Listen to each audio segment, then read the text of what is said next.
What's up, guys? I'm SaltEMike, and this is your Star Citizen Week in Review for September 2nd, 2024. 324 is live, you know, the cargo patch, but cargo's not working, so good thing there's a new racing ship. We learn that Pyro isn't as social as we thought, and there's going to be multiple patches between now and 4.0. All that and more on today's Week in Review.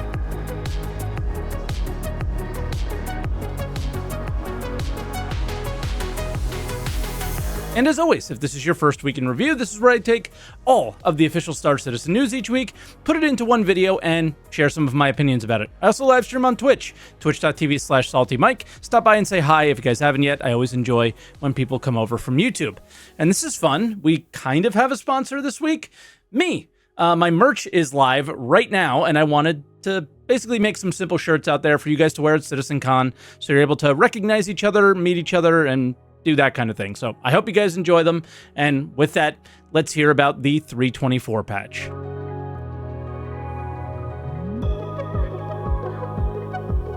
All right, just really quick, they did a hotfix on Monday to deal with some hybrid crash issues or something, but we're still in the PTU at this point. Tuesday, still in the PTU as well, and we got a patch where they fixed an exploit around salvaging your ship inside your hangar. But guess what? They forgot to fix salvaging construction materials. So you still have that infinite money glitch. It's just going to take you a little bit longer. So that was an oopsie, but they did think about things in the sense of they absolutely will allow you to still repair using salvage tools. Is that a great system yet? No. But I do think that our hangars are really our ships' homes. They're not our homes, right? So storing ships, rearming, refueling, repairing, all these things kind of should be the focus inside of our hangar, so I'm glad they thought about that, and it's still a thing. And then they added more things to LTP, which means you won't lose them. Long-term persistence in theory when the patch goes live. So those things are like new hangar decorations. Those were the first things on the list. But the biggest one to me is actually mining gadgets. They're super expensive, so not losing them is really nice. Then Wednesday, we had the patch that went live, and not much to add here. It's the cargo patch. So if you've been living under a rock, we have personal hangars and they persist. Our home hangar, that's our starting location, and temporary instance ones as well. We also have freight elevators where we can store cargo and run cargo missions from. The issue is, at the time of recording, so this is Sunday night, cargo missions are not working. There's a hotfix planned, but nothing yet. So the whole point of the patch, in a way, is kind of busted still. So it's like, man, we waited 2 months and then the patch doesn't work. It's kind of a bummer. They also sold a new ship, the Aegis Saber Peregrine. It's a racing ship, so no guns. More on that in the other updates when we go over the Q&A for the ship. But I'm just going to say this. I love that there's no weapons. It gives them more agency to do whatever they need to do to make a racing ship perform like a racing ship. And it doesn't have to break combat, basically, which is great. So cheers, CIG. Keep that up.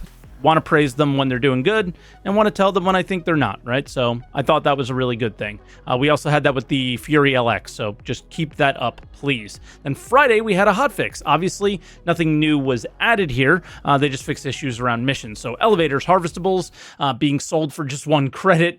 Copion and Maroc harvestables being completely borked, and some other commodity kiosk stuff. Xylo stated more hotfixes are incoming, specifically around cargo missions not working, because, yeah, this patch didn't fix those in the cargo patch, unfortunately. And then other patches that we're going to be getting is, this is really no surprise, right? I teased it at the beginning, but again, it's really no surprise. With IAE coming up, kind of hammers home Jake's post a little bit last week, that there's going to be multiple .x patches incoming with content, they say. Do we think that is, means more than just ships? Is content more than ships? I don't know. I keep pointing to the master modes changes that were mentioned a few weeks back from Jared. Bug fixes and quality of life improvements as well. Fixing item banks would be on that list for me, I assume. And yeah, that's really all we have for patches. And then I'm back from editing and working on this video. As I was doing that, about 30 minutes ago, there was a hotfix released Sunday night fixing the cargo issues and a number of other things. So link will be in the description for that. It'll be up on the screen now for any other details that you might have been looking for or any other issues that you were hoping to get fixed. But Yeah, Sunday night at almost midnight. They put this thing out, midnight Eastern, at least 10 p.m. for them. There's some hardworking people over there. And I just wish over the 2 months that they worked on this that it didn't have to amount to this. You know, it's sad.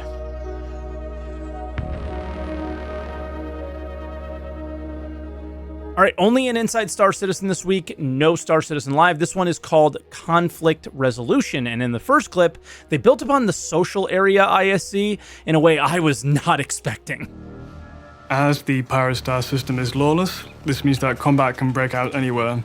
Social spaces can turn into combat spaces in the blink of an eye. The main experience we're trying to build is something that feels a bit more like wild and not the typical thing that you've seen in Stanton. So the themes are a bit more chaotic than you'd expect.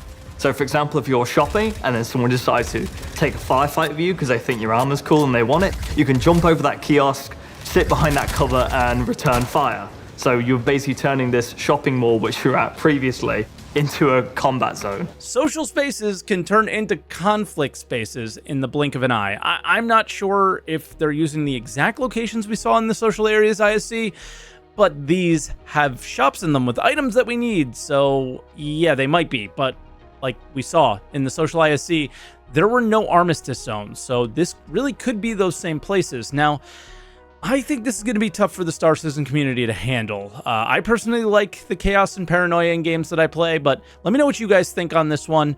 Do we need safe areas? Do we need time to catch our breath in Pyro, or do we just need it to be chaos? I'm more on the chaos side.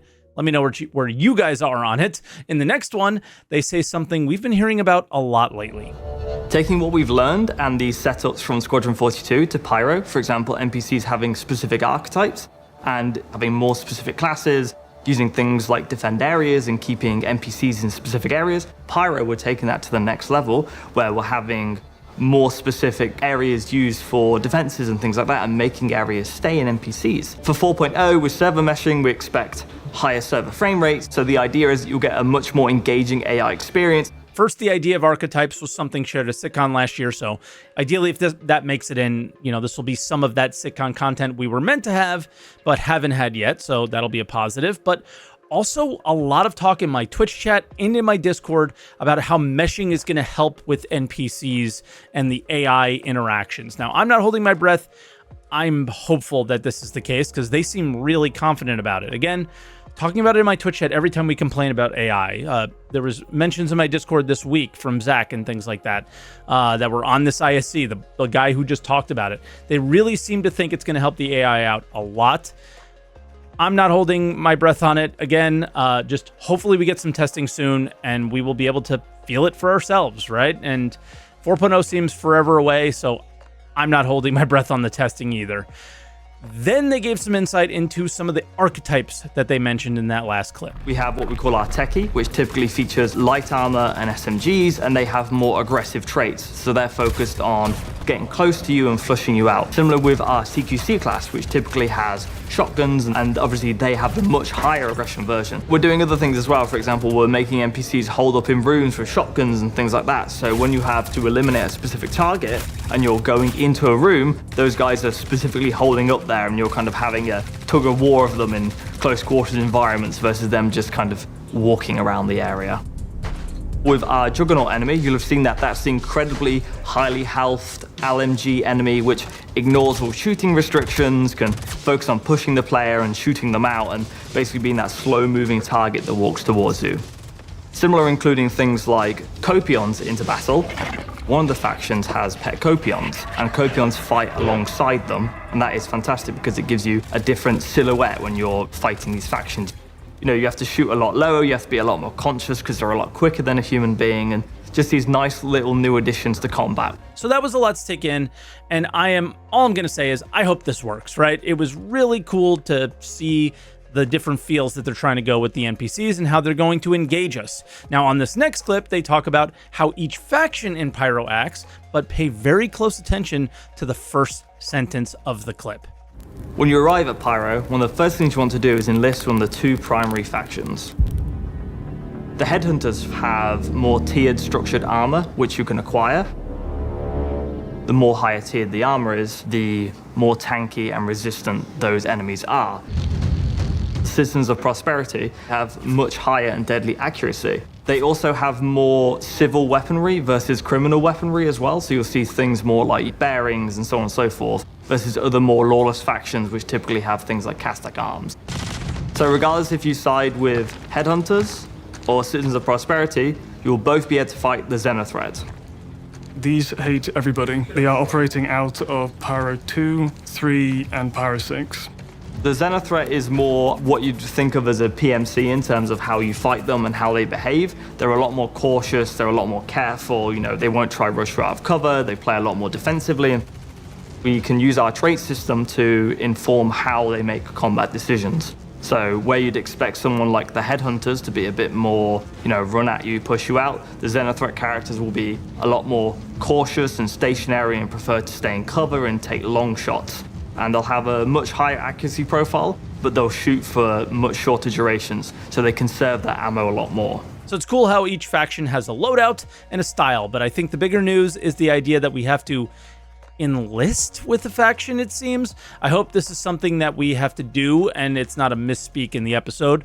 Like we have to kind of choose a side and then we're fighting on a side, and that can make Pyro feel really unique. I know I said a lot this week about, on my streams and in in Answer the Call, that I'm kind of tired of this NPC driven or mission driven content, but this would be so different and so unique. That would be kind of cool, and I think that's more sandboxy in the elements that I'm looking for. And then towards the end of the episode, they spend a lot more time talking about basic level design and the way the locations look and feel that we're going to be fighting in. So it was cool, especially the plateau area, but nothing major to clip out. But there was a little sneak peek of a weapon jam on a, I think it was a Karna rifle. So yeah, it was very quick, but we got a quick look at that. And now we'll move on to other updates.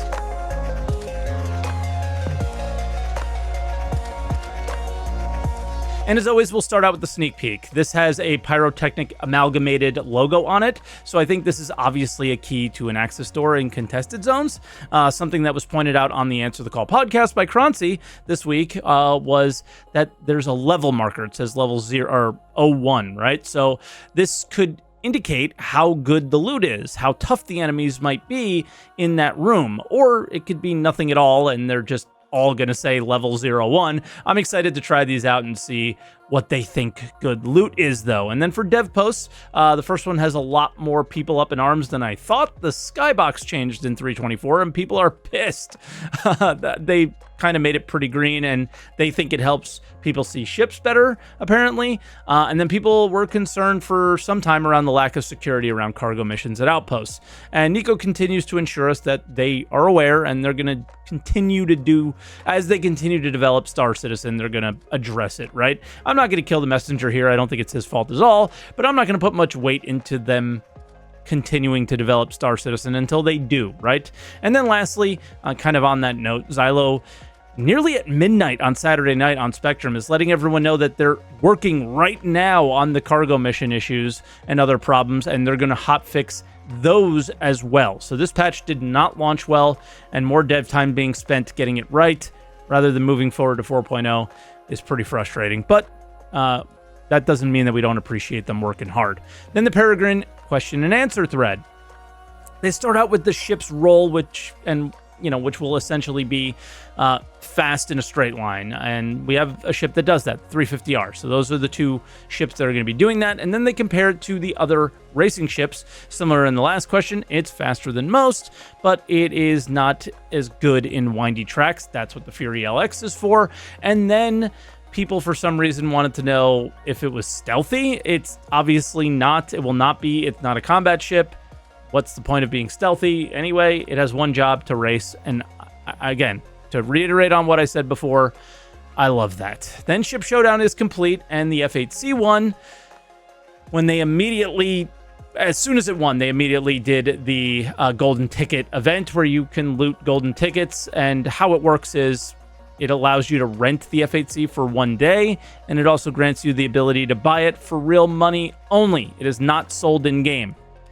yikes. Like, just yikes. I don't know what else to say. Galactapedia update. There was no long read this month, which was a bummer, but they did do a short article on the Cargo Hauling Guild, which oddly is not in the cargo hauling patch. Also missing this patch are the other companies that we would haul with. We just have the delivery missions with them. And then Jump Point is available, and this one focuses on those in-depth AI changes that we were hearing about in ISC, along with finding the origins of Citizens for Prosperity. I'm pretty interested in that one. And that'll do it for this week. So thank you so much for watching. Don't forget to check out the merch if you guys haven't yet. Again, it's a little thing that I tried. I'm not really trying to make as much money as possible. I don't even think I listed the prices as high as the website wanted me to. So it's really just to push you guys to get something for CitizenCon, so you can be like, oh, you watch SaltEMike, me too, and talk to each other. It's not really a profit-driven thing. You guys support me plenty with the, subscriptions on Twitch and members here. So I appreciate you guys just watching, and if you want to go above and beyond, you can get a shirt and stuff like that. No big deal, but thank you so much for watching this week. It's crazy week. Next week, I think we have an ISC on creatures. I don't know what's going on right now with 324, so hopefully we got some good news for you guys next week. Leave a comment down below, subscribe, and all that stuff, and thank you so much for watching this week, and we'll catch you guys next week.